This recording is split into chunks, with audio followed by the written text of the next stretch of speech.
이 영상을 보실 수 있다면 먼저 축하드립니다. 당신은 참으로 복이 많은 분이십니다. 오늘은 복보에 대해 이야기해 보겠습니다. 우리 각자는 모두 정성껏 자신의 복보를 쌓고 있습니다. 왜냐하면 보이지 않는 세계에서는 삶의 모든 것이 복보에 의해 결정되기 때문입니다. 인생이 순탄하지 않은 근본적인 원인은 바로 복보가 부족하기 때문입니다. 만약 한 사람이 충분한 복보를 가지고 있다면 모든 소원이 이루어질 수 있습니다. 모든 좋은 기회도 그들에게 찾아올 것입니다. 그렇다면 복보란 무엇일까요? 복보는 행복의 기반이며 사람에게 풍족한 재정, 좋은 직업, 원만한 사랑, 순조로운 관계, 화목한 가정, 서로 사랑하는 가족, 충실한 부부, 평안과 행운을 가져다 줍니다. 지혜로운 이가 말하기를 복덕을 닦되 지혜를 닦지 않으면 어리석고 지혜를 닦되 복덕을 닦지 않으면 망상에 빠진다고 했습니다. 만약 쌓지 않고 소모하기만 한다면 언젠가는 복보가 다 소진될 것이고 복보가 없어지면 인생은 고통의 바다에 빠지게 될 것입니다. 선군대사께서는 일찍이 말씀하셨습니다. 돈은 한평생만 쓸 수 있지만 복보는 여러 생에 걸쳐 사용할 수 있다. 돈보다 사람이 더 쌓아야 할 것은 바로 복보입니다. 한 사람의 성취는 지혜와 복보 모두에 달려 있습니다. 만약 지혜만 있고 공부는 잘하지만 복보가 없다면 사회에 나와 돈을 버는 것이 매우 어려워질 것입니다. 공부를 잘하는 것과 돈을 버는 것은 완전히 다른 두 가지 일입니다. 사업이나 기업 경영에서 가장 중요한 것은 첫째가 복보이고 그 다음이 지혜입니다. 복보가 부족하면 삶은 끊임없이 불안정하고 어려움에 부딪힙니다. 민간에서 말하듯 제압할 수 없다는 것입니다. 즉, 모든 것을 안정시킬 만한 복이 부족하다는 뜻입니다. 상사를 제압하지 못하고 부하를 제압하지 못하며 부부 관계를 지키지 못하고 시험에 순조롭게 합격하지 못하며 인연을 지키지 못하고 일이 불안정하며 인기를 끌지 못합니다. 사람은 태어나 이 세상에 올 때 운명은 이미 정해져 있고 복보는 유한합니다. 복보가 다하면 수명도 즉시 끝나는데 이를 길이 막히고 사람이 다했다고 합니다. 각자의 수행과 복을 쌓는 정도가 다르기 때문에 이 생의 복보 또한 같지 않습니다. 인생은 마치 연회와 같습니다. 어떤 사람은 성대한 연회를 즐기고 어떤 사람은 소박한 식사만 할 수 있습니다. 이 연회를 어떻게 즐기는가는 지혜와 이해를 요구합니다. 우선 우리는 복보가 전환될 수 있다는 것을 알아야 합니다. 복보에는 두 가지 형태가 있습니다. 유형과 무형입니다. 수명, 지위, 재물, 혼인, 자녀, 사업 등은 모두 계산될 수 있습니다. 왜냐하면 그것들은 전생에서 쌓은 것으로 명부의 선악부에 기록되어 있기 때문입니다. 이것이 바로 우리가 말할 수 있지만 볼 수는 없는 무형의 복보입니다. 그리고 유형의 복보는 이미 드러난 건강, 수명, 지위, 외모, 가정, 사업, 지혜입니다. 이것들은 명확하게 볼 수 있는 것들입니다. 유형의 복보는 물질과 같고 무형의 복보는 에너지와 같습니다. 둘은 서로 전환될 수 있습니다. 사실 복을 누리는 것은 바로 무형의 복보를 유형의 것으로 바꾸어 사용하는 과정입니다. 무형의 복보는 유형으로 전환될 수 있습니다. 그리고 반대로 유형의 복보도 무형으로 전환될 수 있습니다. 그렇기 때문에 복을 누리는 것보다 복을 쌓는 것이 더 낫습니다. 사람들은 보통 재물을 쫓으며 빠르게 부를 축적하기를 원합니다. 하지만 실제로는 돈을 많이 버느냐, 적게 버느냐는 한 사람의 능력에 전적으로 달려있는 것이 아니라 그들의 무형의 복보가 빠르게 유형의 복보로 전환되었기 때문입니다. 만약 복보가 부족하다면 아무리 재능이 있고 노력해도 돈을 벌기 어렵습니다. 따라서 한 사람이 돈을 벌 수 있는지 없는지는 그들의 운명에 충분한 복보가 있는지에 달려 있습니다. 만약 무형의 복보가 풍부하다면 구하는 것은 무엇이든 얻고 바라는 것은 무엇이든 이루어지며 모든 일에는 인과가 따릅니다. 바로 이 때문에 무형의 복보가 가장 중요합니다. 복 있는 사람은 복된 땅에 머뭅니다. 복 있는 사람은 흉함을 만나도 기람으로 바꾸고 재난을 만나도 상서로움으로 바꿀 수 있습니다. 왜냐하면 무형의 복보는 만능이어서 모든 재앙과 역경을 해결할 수 있기 때문입니다. 하지만 세상 사람들은 이를 이해하지 못하고 그저 빨리 유명해져서 무형의 복보를 유형의 복보로 바꾸려 합니다. 그들은 무형의 복보를 소중히 여기지 않고 유형의 복보를 누리는 것만 좋아하니 이는 지혜가 부족한 행동입니다. 무형의 복보를 너무 일찍 소모해버리면 나중에 삶은 매우 힘들어질 것입니다. 일단 복보가 다하면 삶의 모든 면에서 즉시 문제가 나타납니다. 가정이 불화하고 부부가 자주 다투며 자식이 불효하고 건강이 나빠지며 수명이 줄어듭니다. 그래서 옛 성현들은 복보를 소중히 여기고 복보를 쌓으며 되도록 적게 누리고 이미 유형의 복보가 된 것을 다시 무형의 복보로 바꾸어 나중에 사용하기 위해 저축해야 한다고 가르쳤습니다. 더욱이 일찍 복을 누리는 것보다 늦게 누리는 것이 낫습니다. 먼저 고생하고 나중에 즐거우면 견디기 쉽지만 먼저 즐겁고 나중에 고생하면 더욱 견디기 어렵습니다. 어떤 사람은 젊었을 때 부유한 가정에서 태어나 편안한 삶을 살며 너무 많은 재물을 누립니다. 이것이 바로 너무 일찍 복을 누리는 것입니다. 보통 이런 사람들은 말년에 비참한 상황에 처하기 쉽습니다. 그러므로 차라리 젊어서 고생하며 복보를 지켜 나중에 누리는 것이 진정한 행복이며 수명도 연장할 수 있습니다. 부모로서도 자녀에게 명품이나 고급 물품을 쉽게 사주어서는 안 됩니다. 왜냐하면 그렇게 하는 것은 자녀의 복록과 수명을 소모하고 그들의 미래 생명 에너지를 손상시키는 것이기 때문입니다. 만약 복보를 너무 일찍 써버리면 나중에 인생은 온갖 역경으로 가득 찰 것입니다. 너무 일찍 성공하는 것이 반드시 좋은 것만은 아닙니다. 왜냐하면 천천히 발전하는 사람만이 오래 유지할 수 있기 때문입니다. 또한 복을 누리는 것은 너무 한쪽으로 치우치지 않고 균형을 알아야 합니다. 오늘날 사람들은 평범한 삶을 살기보다 뛰어난 성공을 이루기를 바랍니다. 특히 현대의 관념은 종종 재물로 한 사람의 인생 성공을 평가하기 때문에 누구나 재물을 쫓기 위해 애씁니다. 하지만 많은 사람들이 거대한 재산을 축적할 수 있는 이유는 그들이 많은 무형의 복보를 재물로 전환했기 때문입니다. 그러나 한 사람의 복보는 유한하므로 한쪽 면이 너무 많으면 다른 면들이 부족해져서 삶이 뜻대로 되지 않습니다. 이를 복보의 편중이라 합니다.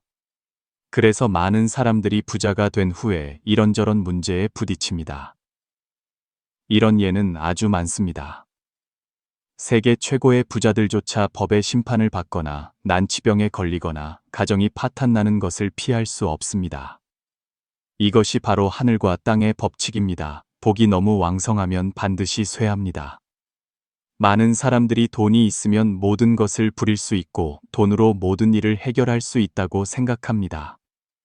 하지만 실제로는 많은 부자들이 항상 재산을 잃을까 두려워하고 구하는 것은 얻지 못하며 두려워하는 것은 오히려 닥쳐옵니다. 그렇다면 어떻게 해야 할까요? 가장 좋은 방법은 복보를 균형 있게 유지하는 것입니다. 만약 재물이 너무 많다면 절반 심지어 3분의 1을 떼어 자선을 베풀고 다른 사람을 돕는 데 쓰십시오. 이것이 바로 유형의 복보를 무형의 복보로 전환하는 방법입니다. 그래서 부자들은 종종 선행을 하는데 그들이 이 이치를 이해하기 때문입니다. 무형의 복보가 풍족하면 원만한 가정, 건강한 신체, 순탄한 사업, 효도하는 자녀를 바라는 소망이 모두 자연스럽게 이루어질 것입니다.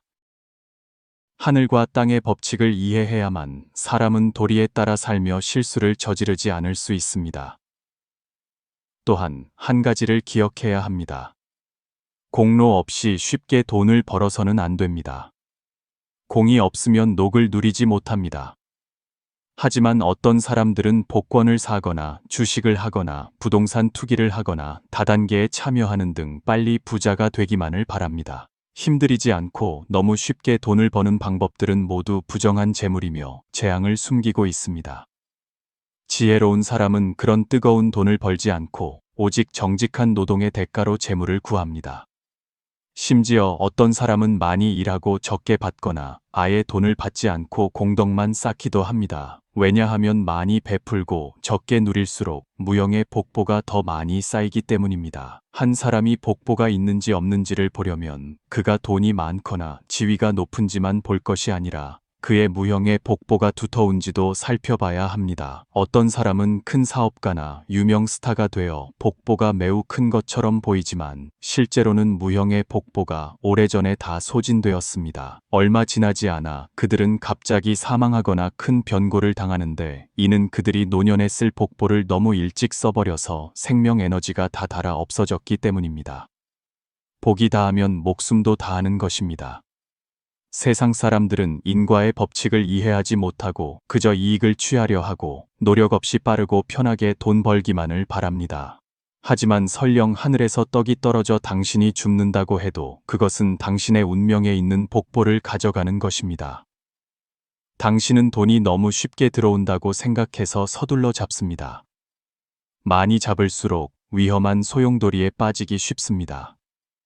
돈은 큰 물줄기와 같아서 너무 세게 흐르면 사람을 삼킬 수 있습니다. 복보가 있는 사람은 탐욕의 덫을 멀리해야 합니다. 사람의 복보는 유한하므로 균형을 지키고 누리면 어려움을 적게 겪습니다. 반대로 한쪽 면을 너무 많이 누리면 다른 면들에서 문제가 발생합니다. 하늘과 땅에는 법칙이 있어 복이 극에 달하면 반드시 쇠퇴합니다. 그래서 세상에는 모든 면에서 완전한 복을 누리는 사람이 드뭅니다.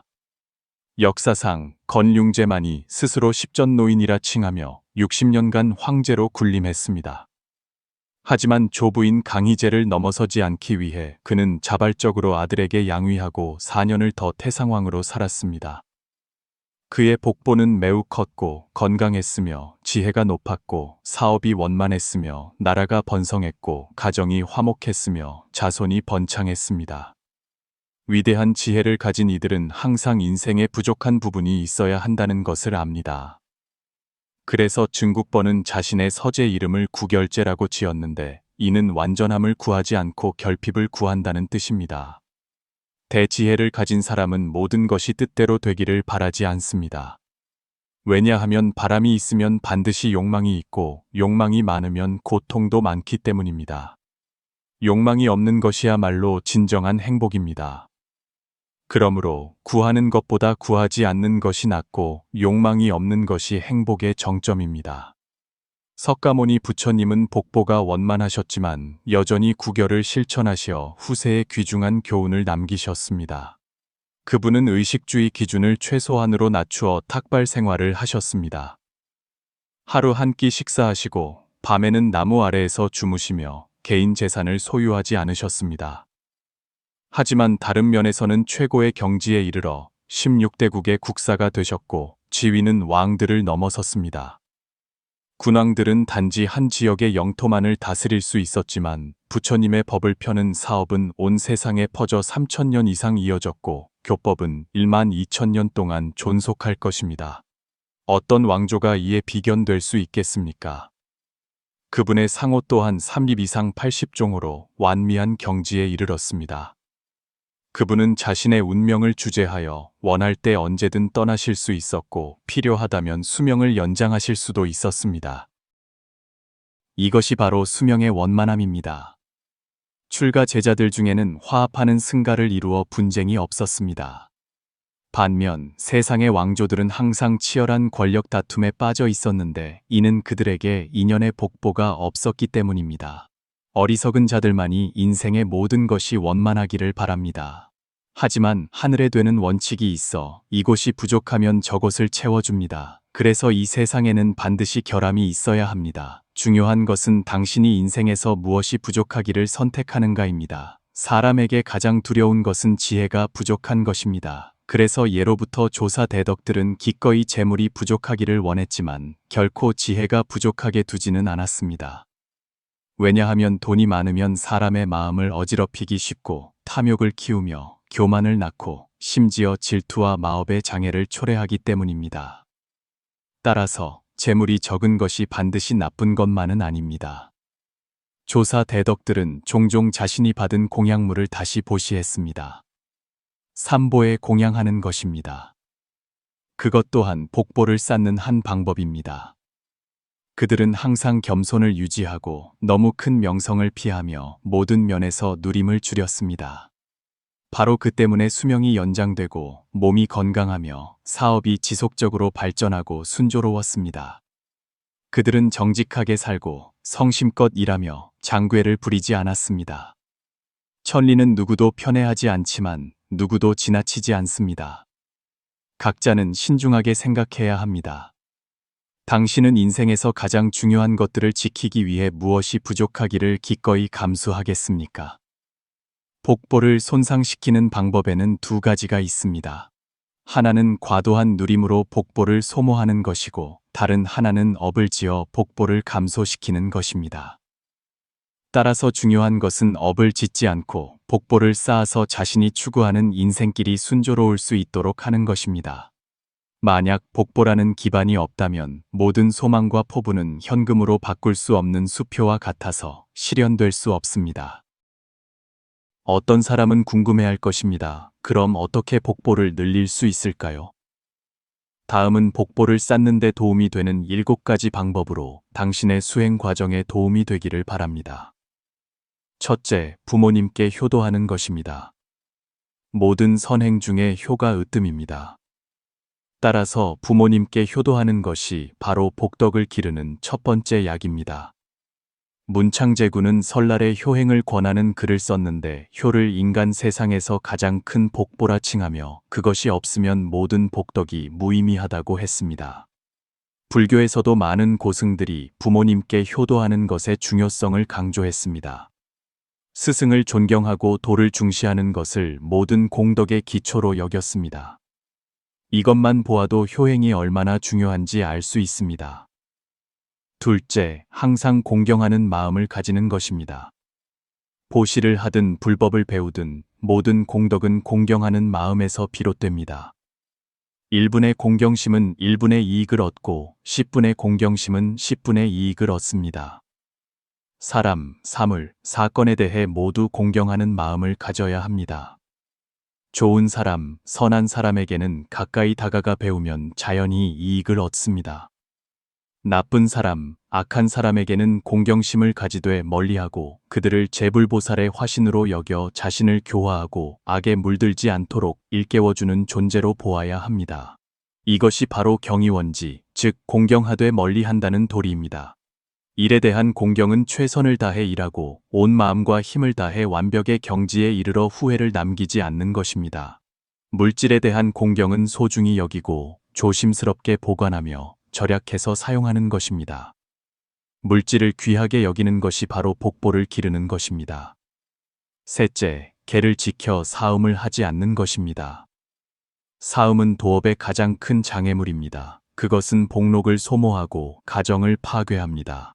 잠깐의 욕망 때문에 평생의 행복을 맞바꾸어야 한다면 과연 가치가 있을까요?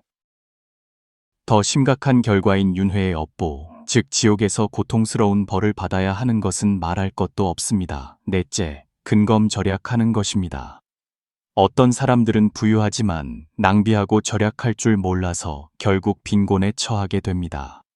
주무왕은 일찍이 한탄하기를 주나라 천자라도 사치스럽게 살며 온 천하에 낭비하면 쇠망을 피하기 어렵다고 했습니다. 진시황은 생전에 매우 호화로운 능묘를 건설하여 수많은 인력과 재물을 소모했습니다. 그 결과 진나라는 2대 만에 멸망했습니다. 다섯째, 선한 씨앗을 심고 선한 인연을 찾는 것입니다. 어떤 사람들은 다른 사람을 돕는 데 관심이 없지만 선한 씨앗을 심지 않으면 어떻게 선한 열매를 거두기를 바랄 수 있겠습니까? 만약 다른 사람에게 전혀 관심이 없고 누구와도 인연을 맺지 않는다면 당연히 행운도 없을 것입니다. 어떤 사람은 여력이 조금이라도 있으면 보답을 바라지 않고 열정적으로 다른 사람을 돕습니다. 그런데도 행운은 자연스럽게 그들에게 찾아와 평안하고 순조롭게 해줍니다. 복보를 얻고 싶다면 먼저 복보의 씨앗을 심어야 합니다. 예를 들어 대중에게 이익이 되는 선행에 적극적으로 참여하고 열정적으로 사람을 돕는 것입니다. 속담에 있듯이 남을 돕는 자는 하늘이 반드시 돕습니다. 많은 선한 인연을 맺는 것이 바로 복보를 쌓는 방법입니다. 여섯째, 자비희사하는 마음입니다. 한 사람이 얼마나 많은 복보를 가지는지는 그 자신에 의해 결정됩니다.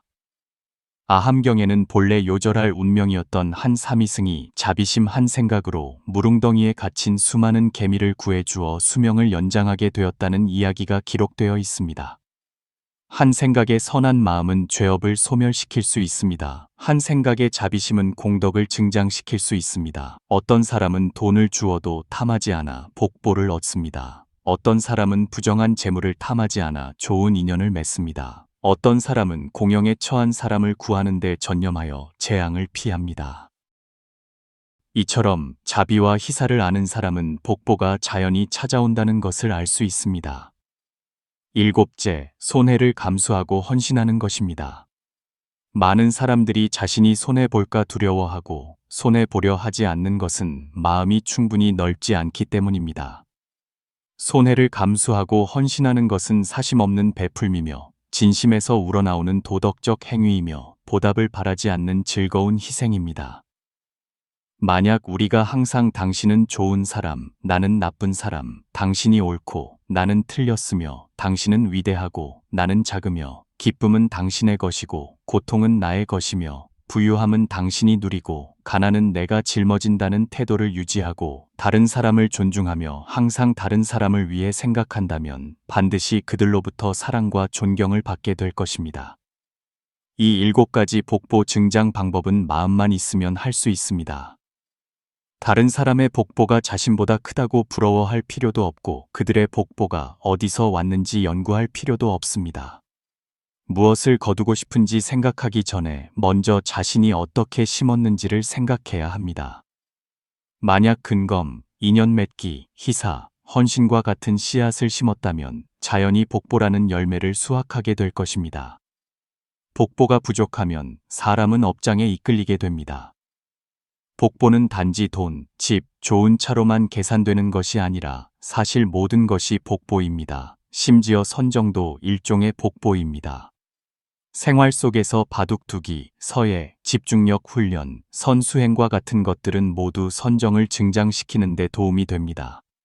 선정은 바로 복보의 한 표현입니다. 예를 들어 어떤 사람이 벤츠 한 대를 보고 그것을 갖지 못해 괴로워한다면 그것은 그 사람의 가장 큰 복보가 그 벤츠에 국한되어 있다는 것을 보여줍니다. 그들의 마음의 크기도 그 차만큼입니다. 그들의 추구 수준도 그 정도에 불과합니다. 그래서 벤츠 한 대만으로도 그들의 마음을 움직일 수 있는 것입니다.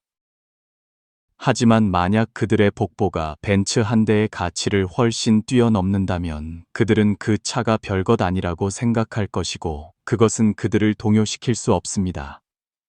만약 복보가 해변의 별장보다도 크다면 그들은 별장도 추구할 가치가 없다고 생각할 것입니다.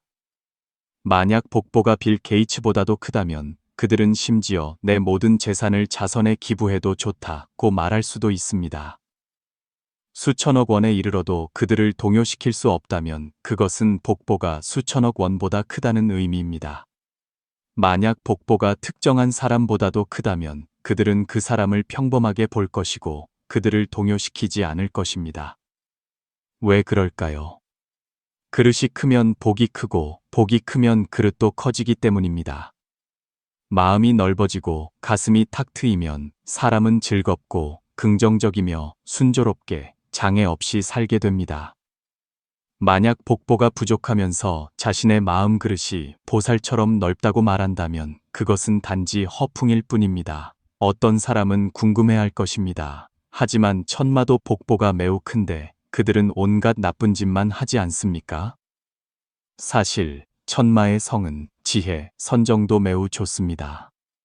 불경에는 부처님께서 법문 한 구절을 말씀하시자 천마조차 듣고 즉시 깨달아 십지보살의 경지에 이르렀다는 이야기가 있습니다.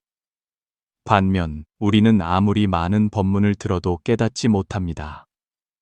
이것은 모두 각자의 성은과 복보에 의해 결정되는 것입니다. 인생은 마치 복보 카드와 같습니다. 당신은 얼마나 축적했습니까? 오늘날 우리는 종종 돈이 부족하고 일자리를 찾지 못한다고 한탄합니다. 하지만 우리는 본질을 꿰뚫어 보아 돈이 어디에 있고 일이 어디에 있는지 알아야 합니다. 인생은 마치 복보 카드와 같습니다. 만약 우리가 복보를 쌓지 않는다면 우리의 복보 카드에는 아무것도 없을 것입니다. 그래서 우리는 돈이 부족한 상황에 빠지는 것입니다. 많은 사람들이 일할 때 게으름을 피우고 싶어 하며 월급은 정해져 있으니 노력할 필요가 없다고 생각합니다. 이것이 바로 본질을 보지 못하는 것의 표현입니다. 사실 당신이 일해서 노력하고 헌신하기만 하면 모든 가치는 당신의 복보 카드에 저장될 것입니다. 세상의 표면에서만 사는 사람들은 가장 큰 손해를 볼 것입니다. 왜냐하면 그들은 헌신이 어떤 인연을 만들고 어떤 복보를 가져다 주는지 결코 알지 못하기 때문입니다. 끊임없이 베푸십시오. 탐욕에 얽매이지 마십시오. 왜냐하면 탐욕은 바로 가난의 씨앗이기 때문입니다. 어떤 사람들은 손해보는 것을 두려워해서 항상 작은 이익을 취할 방법을 찾으려 합니다. 다른 사람을 이용하려는 심리가 있기만 하면 그 사람은 장래가 없다고 단언할 수 있습니다. 따라서 자녀를 교육할 때 절대로 작은 이익을 탐하는 습관을 들이게 해서는 안 되며 가장 작은 것부터 베푸는 습관을 가르쳐야 합니다. 왜냐하면 우주의 법칙은 공정한 교환이기 때문입니다. 사람이 헌신할 줄 알기만 하면 내면에서 위대한 힘이 생겨납니다. 당신이 스스로 위대하다고 느꼈을 때 다른 사람의 칭찬이 더 이상 무슨 소용이 있겠습니까? 만약 한 사람이 항상 이해타산을 따지고 어떻게 하면 자신이 편할까만 생각한다면 그들의 삶은 점점 더 작아질 것입니다. 오직 헌신하고 희생하는 삶만이 점점 더 좋아질 것입니다. 사심 없이 사는 사람은 결코 누구에게도 빚을 지지 않습니다. 이 점을 기억하십시오. 우리는 우리 삶에 들어오는 누구에게도 빚을 지게 해서는 안 됩니다. 어떤 이유에서든 다른 사람에게 빚을 져서는 안 됩니다. 왜냐하면 일단 빚을 지면 그것은 우리 자신의 미래에 빚을 지는 것이기 때문입니다. 그러므로 차라리 손해를 볼지언정 빚을 져서는 안 됩니다. 누구를 위해 일하든 게으름을 피워서는 안 됩니다. 마치 자신을 위해 일하는 것처럼 하십시오. 불법은 우리에게 허황된 야망을 품지 말고 땅에 발을 굳게 딛고 하나하나의 일을 잘 해내라고 가르칩니다. 이 세상은 매우 신비롭습니다. 정말로 한 생각 사이에 세상은 변했습니다. 사랑이 있는 사람과 사랑이 없는 사람은 서로 다른 두 세상에서 살게 될 것입니다. 사심 없이 사는 사람과 이기적으로 사는 사람도 완전히 다른 삶을 삽니다. 중생에게 이익을 줄 줄 아는 사람과 자기 자신만 생각하는 사람은 비록 한동안 함께 동행하더라도 결국에는 뚜렷한 차이가 생길 것입니다. 왜 이런 차이가 생기는 것일까요? 가장 큰 장애물은 바로 이기심입니다. 한 사람이 항상 나의 이익, 나의 위치, 나의 모든 것이라는 글자에 머물러 있다면 바로 그 한 생각 속에서 그들의 인생도 멈추게 됩니다. 그들이 깨어났을 때 다른 사람들은 이미 다른 경지에 도달해 있을 것입니다. 그러므로 우리는 진심을 다할 줄 알아야 하고 헌신할 줄 알아야 하며 이 세상을 나의 것으로 여기고 지구를 나의 것으로 여기고 회사를 나의 것으로 여기고 온 마음을 다해 이 세상을 살아야 합니다. 분명히 당신은 잘 살게 될 것입니다. 절대로 대립적인 생각을 가져서는 안 되고 게으름을 피울 방법을 찾지 말며 작은 이익을 탐하지도 마십시오. 그런 생각들은 단지 자신을 속이는 것일 뿐 결국 남도 해치고 자신도 해치는 것입니다. 한 생각이 일어나면 시방의 신령을 진동시켜 당신의 능력과 매력을 급상승시킬 수 있습니다. 끌어당김의 법칙의 정수는 바로 한 생각이 일어나면 시방의 신령을 진동시킬 수 있다는 것입니다. 당신이 한 생각을 일으키면 바로 그 순간에 요마 귀고에 제천 신령들이 모두 끌려옵니다. 많은 사람들이 항상 자신이 운이 없다고 불평하지만 실제로는 그들이 너무 많은 원한의 기운을 가지고 있기 때문입니다. 원한의 기운이 무거운 사람은 좋은 것들을 끌어당길 수 없고 오직 자신이 만든 세상에 잠겨 있을 뿐입니다. 오늘날의 과학적 성과들은 이 세상에 근본적으로 물질이란 것이 없다는 것을 보여주었습니다. 물질은 원자로 구성되어 있습니다. 원자는 핵과 전자로 이루어져 있습니다. 만약 원자가 운동장 크기라면 그 핵은 단지 탁구공 크기에 불과합니다. 전자는 핵 주위를 극도로 빠른 속도로 돌며 원자 모델을 만듭니다. 그 내부는 거의 텅 비어 있습니다. 그렇다면 물질은 어떻게 만들어지는 것일까요? 전자가 핵 주위에서 고속으로 움직이고 진동하며 속박된 에너지 흐름을 방출합니다. 이 에너지가 우리의 감각 기관에 의해 감지될 때 그것은 우리가 물질이라고 부르는 것이 됩니다. 실제로 물질은 단지 에너지의 한 표현 형태일 뿐입니다. 다시 말해 우리 눈에 보이는 모든 것은 허상입니다. 단지 고속으로 움직이는 입자들이 만들어내는 에너지일 뿐입니다. 사람의 의식 또한 진동에서 생겨나는 일종의 에너지입니다. 한 생각이 일어나면 무수한 양자 입자들이 이미 따라 진동하기 시작합니다. 그것들은 통합된 에너지원을 만들어내고 그 후에 현실로 결정화됩니다. 하나하나의 생각은 모두 물질 세계에 영향을 미칩니다. 이것이 바로 생각하고 또 생각하면 반드시 응답이 있다는 원리입니다. 이 넓은 세상은 모두 우리의 무수한 생각들로 형성되었습니다. 한 생각에 천국을 만들 수도 있고 한 생각에 지옥을 만들 수도 있습니다. 마음의 생각이 바뀌면 세상도 따라 바뀝니다. 사람은 선한 생각과 악한 생각을 가지고 있습니다. 당신이 한 생각을 일으킬 때 물질 세계는 이미 결정되었고 많은 결과가 이미 정해졌습니다. 이것이 바로 인과입니다. 그러므로 처음의 마음이 매우 중요합니다. 왜냐하면 그것이 끝을 결정하기 때문입니다. 또한 이 때문에 세상을 바꾸고 싶다면 먼저 자기 자신의 신념을 바꿔야 합니다. 영사는 멀리 있지 않고 영사는 오직 마음속에 있습니다. 당신이 마음의 생각을 바꾸기만 하면 먼 세상도 따라 변할 것입니다. 세상을 바꾸고 싶다면 자기 자신의 신념을 바꾸는 것부터 시작하십시오. 인연이 오는 것은 하늘이 정하고 인연이 가는 것은 사람이 스스로 망칩니다. 어떤 씨앗을 심든 그 열매를 거둡니다. 모든 것은 마음이 만드는 것입니다. 여기까지 시청해 주셔서 감사합니다. 이 내용이 당신에게 유익했다면 응답의 의미로 좋아요를 남겨주세요. 이 글을 무작위로 공유하여 선한 생각을 널리 퍼뜨리는 것은 무량한 공덕입니다.